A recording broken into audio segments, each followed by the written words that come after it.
Look, Phil, thank you very much indeed for joining us from the United States, from DC, where you've been now for the last 1.5 days or so, in what is effectively your first week as the European Union's Trade Commissioner, and where better to start than in DC.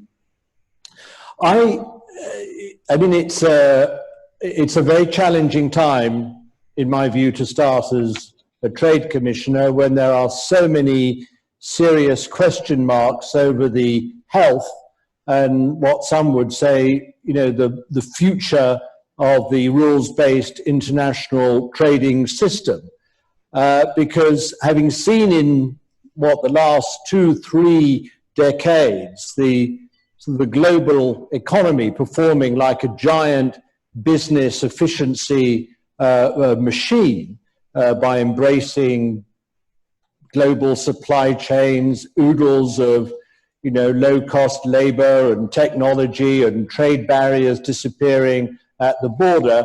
You know, we're now seeing a rather difficult and different political situation, and that's what I want to talk to you about in the first instance. I mean, the system itself is in effect being attacked by, you know, the very sort of architect and principal advocate of the system's sort of inception, the United States.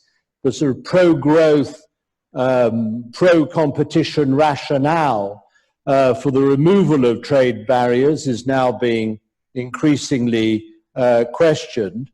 We have a US president who wants to see global supply chains in effect reversed by putting America first. And now we're challenged by a sort of threatened segmentation or even balkanization of the global technology sector as the fight for dominance between the US and China heats up. Now, you're in DC now, rather good place to answer this question in a way. I mean, what is your perspective on this from where you are sitting now at the moment in DC? Well, Peter, thank you very much for the opportunity of joining your conference, and my apologies for not being able to be there in person. I much prefer to be there, but I have, of course, important business ongoing this week in the United States, as you've just said. And it is America first. And we're here in a week where the United States has signed a phase 1 deal with China. The detail of that is a bit sketchy at the moment, but we'll get more as the day goes on.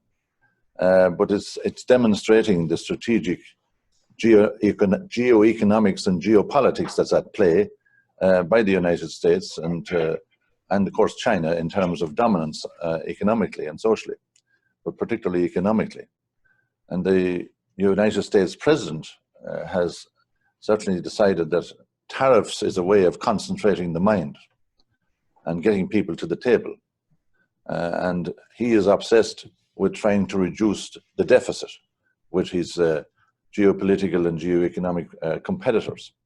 So, for example, in the European Union, he looks at the $180 billion deficit and he'll be asking questions to know how are we going to reduce this, rather than understanding that as you drive economic growth, that you're going to widen the deficit, or very difficult to reduce it in any case.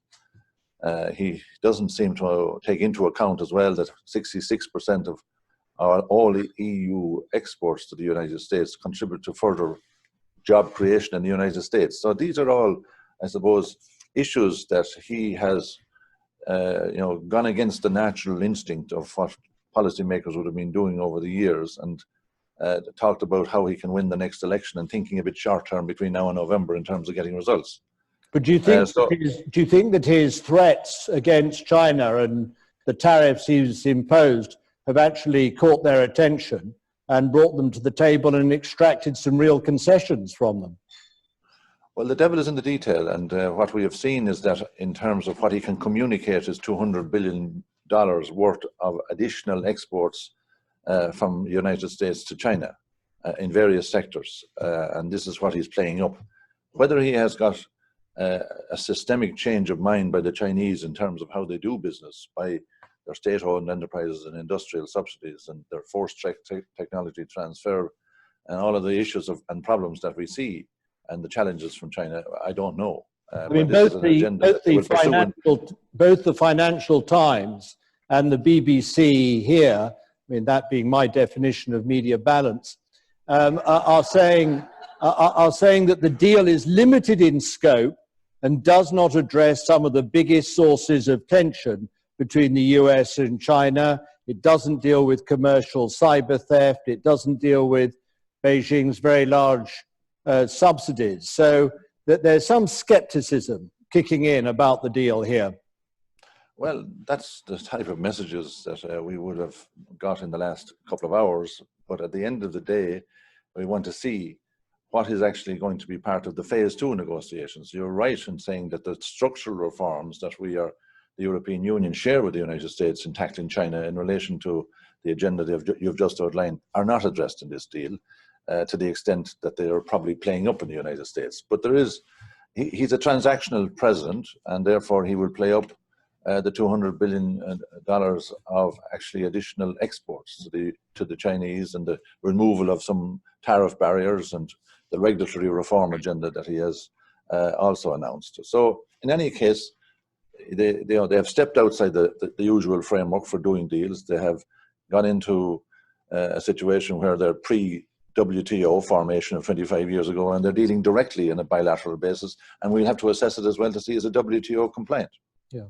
Can we just probe a little more into the US stance and approach to trade now? I mean, a decade ago, when I was doing your job, a decade plus, we broadly in Europe knew where we stood with the Americans. I mean, we were broadly aligned together on the importance of multilateral negotiation and on the agreement of international trade rules. Obviously, we would often see the United States, flexing their muscles on issues of key national importance. But broadly speaking, we were in tandem. Is what we're seeing now a sort of a cyclical swerve of policy away from that in the United States in response to current politics? Or do you think we are seeing a more fundamental shift in US policy and approach to trade, which is going to endure beyond President Trump? I think we shouldn't underestimate that there is a lot of agreement on both sides of the aisle politically on trade policy. Of course, the Democrats are more open to the rest of the world, and President Trump is more protectionist. And I think those plates have shifted now towards America. America first has concentrated the minds of the business community and the public in terms of what they can achieve together. But it's short-term thinking.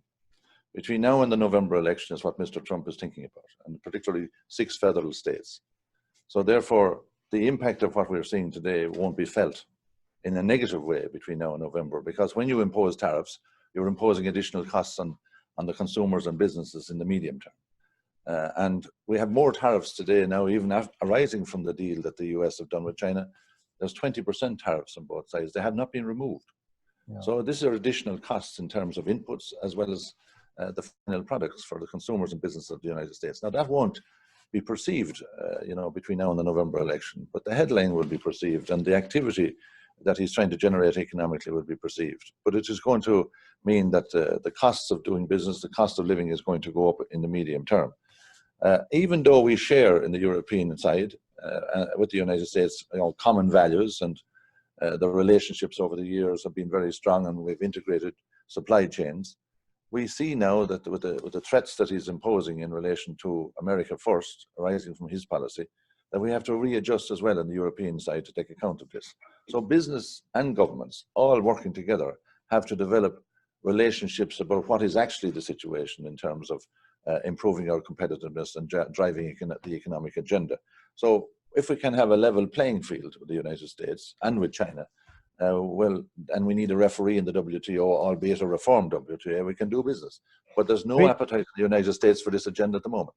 I mean, do you think, just without anticipating who's going to win the November election, is there a strategic approach emerging on the part of the European Union to, restoring some semblance of a common agenda between Europe and the United States, the semblance of transatlantic unity when it comes to trade? There's not going to be unity in the short term, because President Trump operates on the basis that he wants a grievance against somebody in order to accentuate his popularity in certain federal states. We are trying to develop a positive agenda, and we're trying to develop it around areas of common concern, and principally that's around the trilateral process that we had this week, where we reached agreement for the first time in terms of an agenda in respect of China and the dominance of China and the rise of China. So Japan, the United States, and the European Union, we agreed a statement of going forward on an agenda in respect of industrial subsidies and forced technology transfer, and we have to reach out to our WTO partners in relation to how we can move that along. And that's important in terms of, for the first time in a number of years, that we actually agree on something. You wouldn't think that from some of the rhetoric that we hear from the United States, but we do agree on this.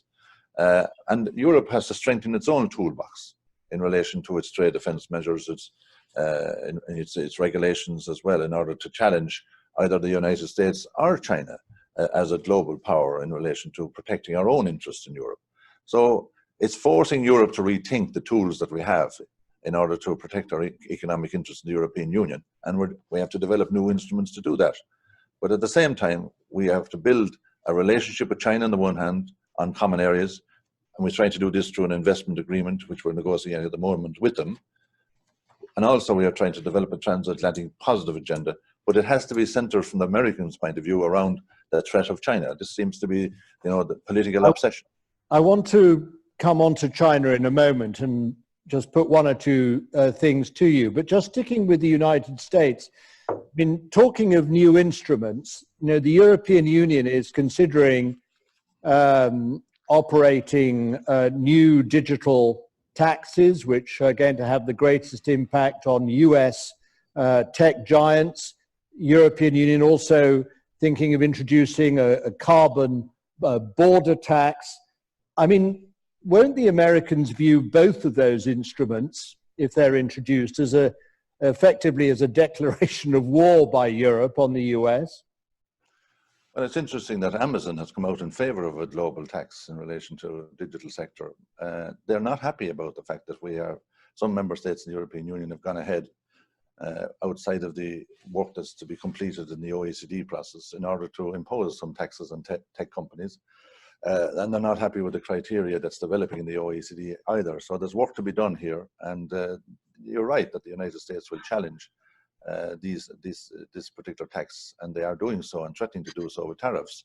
But at the end of the day, I think everybody accepts, including the United States, that there will be a global tax to deal with technology companies. It's a question of how we define that and what criteria we end up in the OECD process as a result. But the area that you mentioned, I missed the second point there, Peter, in relation, you mentioned the carbon border tax. Carbon border adjustment tax, yes. They are concerned about that as well. And a lot of European companies are concerned about it. So this is going to take some time to tease out in terms of the impacts it's going to have on some sectors. And there's an open question to know how that can be implemented, whether it's an extension of the ETS system or whether it is going to be a new mechanism altogether. I think 2021, 2022 is when these discussions will deepen. But they have expressed concerns in terms of how these taxes are going to be implemented. But I think that the digital one, eventually we will find some mechanism of a global tax in relation to the technology area. And in the meantime, the United States is trying to make Europe a key battleground in the sort of fight against China tech that it is unleashed. We've had the US administration in London this week, telling us that, Huawei mustn't form part of any of our 5G rollout. I mean,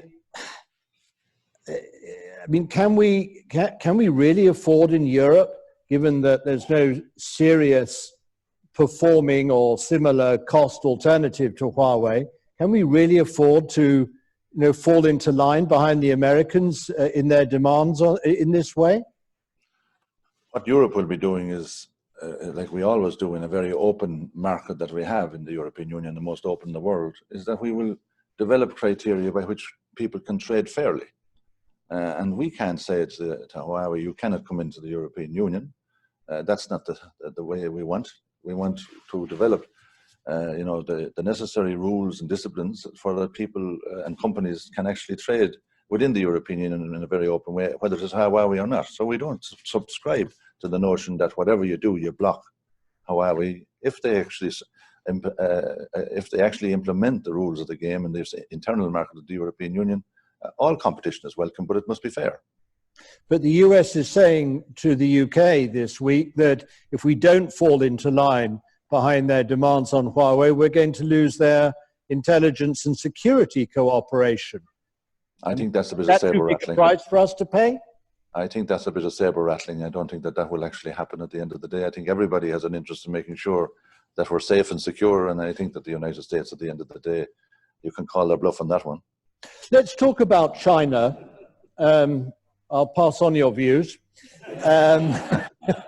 Let's talk about China, because obviously it's China's exponential trade growth and its now growing preeminence economically in the world that's done more than anything else to rock the boat on trade. In my day, a decade or so more ago, we believed, or we liked to assume, that China was firmly headed in the direction of becoming a sort of 21st century, market-based economy.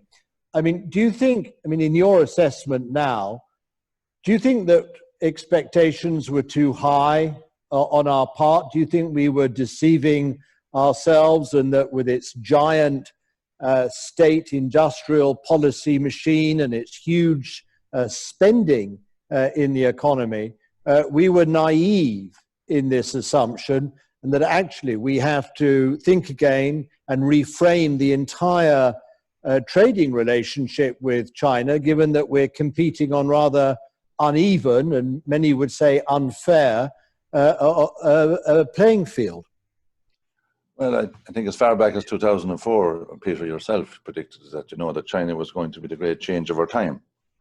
And the expectation back then was still that China, as it develops, would inevitably become more like us economically and politically.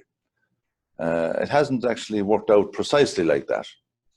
And as you know, we have great challenges now from the industrial subsidies that the Chinese give to their companies in order to compete unfairly with our European companies and indeed American companies worldwide in terms of infrastructure, telecommunications in particular, and technological industry. So we have to readjust our profile with China in order to take account of that. And that's why the European Union is developing its own set of tools in order to defend itself, but also insist on a level playing field of reciprocity in relation to market access. We are very open, of course, in the European Union, as you know, but China is not open. They make all the pronouncements about being open, but the practice is that that's not happening to the extent that we were promised. So, since 2001, since they joined the WTO, their economy has been one of the major beneficiaries of actually being in this particular WTO system. And we don't seem to getting a speedy resolution of some of the concerns we have about leveling the playing field. So we're hoping, the United States have tried to get these issues on the agenda this week and will continue during 2020. Europe is involved in the negotiations with the Chinese this year and trying to conclude a deal on an investment package.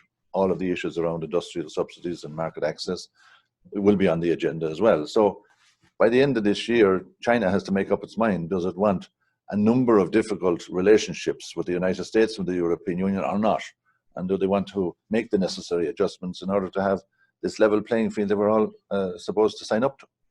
It's perhaps a bit early to ask you this question, but where do you think China's actually heading? What do you think it's aiming for? What do you think it's seeking? Does it simply want economic equality with the West, or is it seeking some sort of global hegemony economically? I'm thinking not just of what they're doing at home domestically, but with the Belt and Road Initiative and the way in which they're exporting, not just goods and services and people, but capital I mean, the export of construction services from the United States is going through the roof now as they build everyone else's bridges and roads and railways. I mean, what do you think they want at the end of the day? They're looking for, I suppose, through these initiatives like the Belt and Road, they're looking for dominance, they're looking for access, they're looking for influence geopolitically and geoeconomically. And this is the way they have been doing. They started in particularly intensive way with Africa. And now they are using the African infrastructure to beam into other parts of the world, particularly the European Union. For example, they are creating new enterprise zones in places like Egypt for the purposes of in renewable energy area in order to export solar panels to the European Union, and and they're subsidized substantially in order to do that, to undercut European companies. So we have to assert ourselves and use the trade defense instruments that we have in order to deal with this. Our European Investment Bank has the opportunity to invest and give money and loans to various companies, including Chinese companies, to invest. But we have to look and see where they're investing and what sectors we're vulnerable to in terms of the dominance that Chinese companies may pervade our European market in key sectors over the coming years. So we're certainly alive to the threat, and the technological dominance and the access in terms of not being able to do without China in terms of key infrastructural areas is something that we are now very much alive to and alerted to. And we have to make sure that this dominance doesn't generate the type of dominance that puts a lot of our European companies out of business on the basis that massive subsidies are being given to companies in this respect. So I can't prejudge what Chinese political philosophy is, or political priorities or goals are, but certainly they are making massive strides in economically and technologically. I want to ask you about America's attempts to stifle China's technological advance in a moment. Just come back to that in a second. Just on the rules governing China's trade with the rest of the world. You talked about a trilateral initiative between ourselves, the Americans, and the Japanese to introduce new rules governing industrial subsidies. And we certainly can accept that the WTO rulebook needs radical updating and modernizing in that respect. What are the next steps in that, and what do you think is the time scale for consideration of those new rules? I don't see a lot of interest in the United States in reforming the WTO in 2020. They're certainly hostile to some of the suggestions we're making about the need for some system of appeal, like the appellate body. Trade Commissioner here, Ambassador Lighthizer, has a lot of experience in dealing with the WTO from the point of view of being a trade defense lawyer. So he certainly has, decided that America first means we'll do the bilateral deals, and if we haven't a global referee in the WTO at this moment in time, that suits him fine. If he wants to step outside all of the disciplines and rules himself in relation to the deals they do around the world. So this is the strategy of the United States. But I think at the end of the day, in 2021, we will certainly come back to a situation where America may get interested again in revising the rule book about development status, because the developing economies emerging economies have now emerged. 7 out of the 10 richest countries in the world are claiming development status under the existing WTO rules. That's not acceptable. And so we have to revise all of those rules, make the organization more effective and efficient, speedier decisions, but at the same time give an opportunity for an appeal system as well. And this is what the European Union now will have to decide in the coming weeks and months, to strike out with like-minded partners about how we are going to put our own ideas on the table in relation to revitalizing the WTO process. And that's what we're preparing to do. I touched earlier on the sort of threatened decoupling between the US and those that are close to the US economically, and on the one hand, and China on the other, and the sort of segmentation of the global technology market. I mean, how big a danger do you think is it that we will see the emergence almost of sort of rival internets and rival systems of standards and regulations, with the consequence or the implication that, you know, when these two systems and these two elephants sort of fight for sort of supremacy, the rest of us are going to be forced to take sides. I mean, if we're not going to be trampled underfoot, in a sense, we've got to be with one elephant or the other. Does Europe want to be put in that position when it comes to the advance and growth of technology markets in the world? Well, that's one of the conversations I'm having in the United States this week as well, about regulatory cooperation and setting standards. If we don't do this with the United States, well, then we're going to leave it to the Chinese to develop the standards. And I don't think that would be a good idea. So we do need to build on the cooperation that we've developed with the joint statement this week with Japan, the United States and ourselves, to try and develop this agenda that you're speaking about, to reflect the challenges we have and to develop opportunities for solutions. Because around conformity assessment of standards, regulatory cooperation, we do have a lot in common with the United States, and they are anxious to work with us on finding solutions in this area. So Europe is striking out as an independent global power, economically, not necessarily politically. The member states, it's vested in them to decide that. But economically, we have our own interests and our own particular priorities. And but we'll work with the United States where we can develop a positive agenda around the areas that you spoke about. Otherwise, we're going to have those standards are going to be met by others. I mean, Phil, one of the key ways in which the European Union has sort of struck out and asserted its sort of geopolitical role or strength in the world was, of course, over the regulation of data and the introduction of GDPR, which in effect has become an international, or is becoming an international gold standard. I mean, what role do you expect to see trade policy playing in those further strides out by the European Union in asserting its sort of regulatory autonomy or the exercise of its global strength in regulatory terms? How big a feature do you think this is going to become of your trade policy in the coming years? Digital trade is going to be huge because with the massive technological advancements by China in particular, we have to certainly take note of the fact that a lot of our business is going to be done in a different way in the next 10, 20 years. That's obvious to everybody. But we have to take advantage of the fact that we have a very good negotiation ongoing at the moment in the WTO in e-commerce.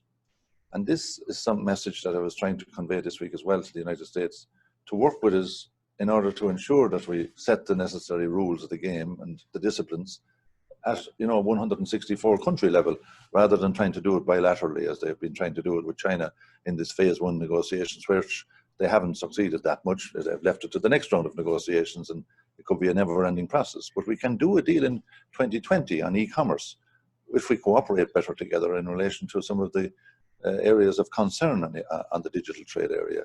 And this will be a game changer in relation to setting the rules of the game for the future.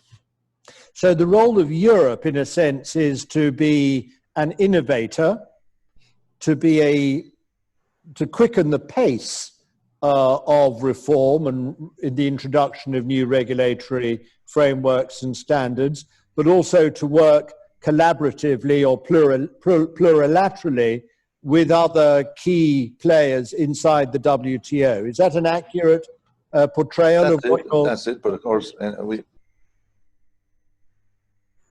And what role do you think... Go on, sorry. Presently in the WTO process, of course, it can be sometimes frustrating because we need consensus. So we have to look at the reform of this organization to have a more, opportunities for plurilateral outcomes in areas that are of very major importance, like the e-commerce and digital trade agenda that you've just mentioned. And that will be part of our proposals in relation to any future reform. And are we going to see the whole bag of issues concerned with economic sustainability and issues to do with labor, environmental and social standards? Are those going to feature more prominently in Europe's trade policies and negotiations? Well, I was very interested in your discussion that you were having just before I came on the show, or this question emerged as the role of trade and are we expecting too much of trade? But the reality is that if we want to have agreement with the 27 member states of the European Union, or indeed agreement with public opinion and stakeholders across the board in every one of our member states, there is an expectation that trade opens the door and gives the leverage for some other areas around public goods and policy areas in the environment and the social areas. So, but we have to be careful at the same time that we don't overload the boat of what trade can achieve. Trade is about doing business, it's about creating jobs, it's about creating value and wealth, but how member states distribute that around their own regional areas then, of course, as you know from the United Kingdom, is always a very open question. And this is where people feel left behind in relation to the overall term, we call it globalization. But there will be an expectation that trade is able to open the door on climate change, on energy security, on gender equality, depending on the geopolitical requirement and also the geographical location of these particular negotiations. So at the end of the day, trade and sustainability, trade and climate change, all of these issues are going to be more integrated, and a more joined up policy in relation to the European Union will reflect itself through the European Green Deal and the Paris Climate Agreement. So it does make sense to have a joined up process in policy terms, but we have to be very careful that we don't overload the boat too much and that people in third countries will not engage with us if we're too ambitious in some areas. But there is a view, and it was reflected in the panel that you've referred to, that trade has been very, very good for humanity, but less good for the planet. Do you think that trade, business efficiency, if I can put it in that way, now needs to play second fiddle to the needs and demands of the planet and its protection and sustainability? Do you think that we need quite a key adjustment in that sense? I think we cannot have in isolation a trade policy from the other policy areas of, at a European level or at a global level.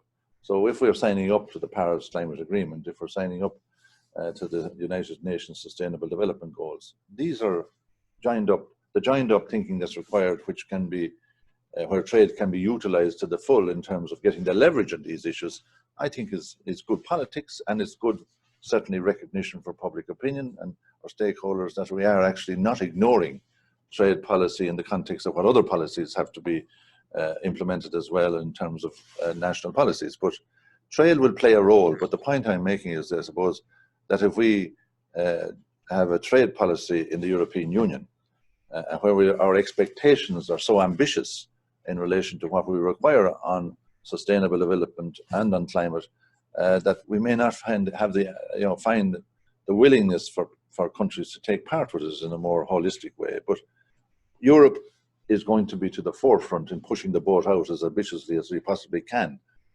where trade policy can exploit the potential of an integrated policy position on other issues like climate, like sustainability, and we will go as far as we possibly can with the highest level of ambition. But not every one of our partners like that. No. Look, I know you're heading towards a hard finish in this discussion. You've got to go off and make other remarks in DC. Can I finish with a very simple question to you? Of course, simple question, yes.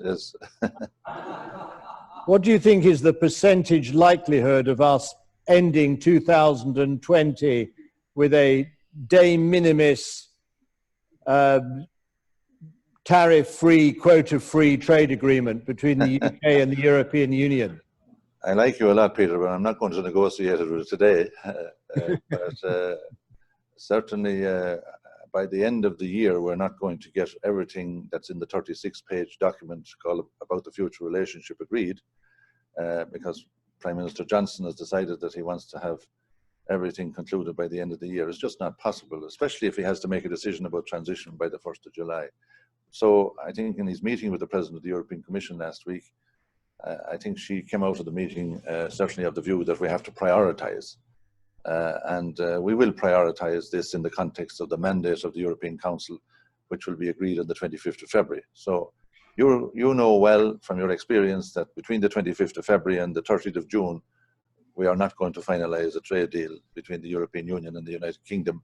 And how we manage this politically between us, we are certainly open to suggestions. But I think the wisest thing to do is that we should not, pencil ourselves into timelines again, because I think we've seen that putting ourselves in timelines in the last 3 years have not been that helpful, especially in the way it played out in the House of Commons. And it looks as if standards and a level playing field is going to play a rather larger and problematic part in these negotiations than tariffs and quotas. Would you agree? Well, the outcome on a level playing field will probably have an impact on tariffs and quotas, and they'll certainly play out that Nicely put. I'm going to let you go. Phil, thank you very much indeed for joining us. It's a pleasure. It's really been a great honor to have you. Thank you.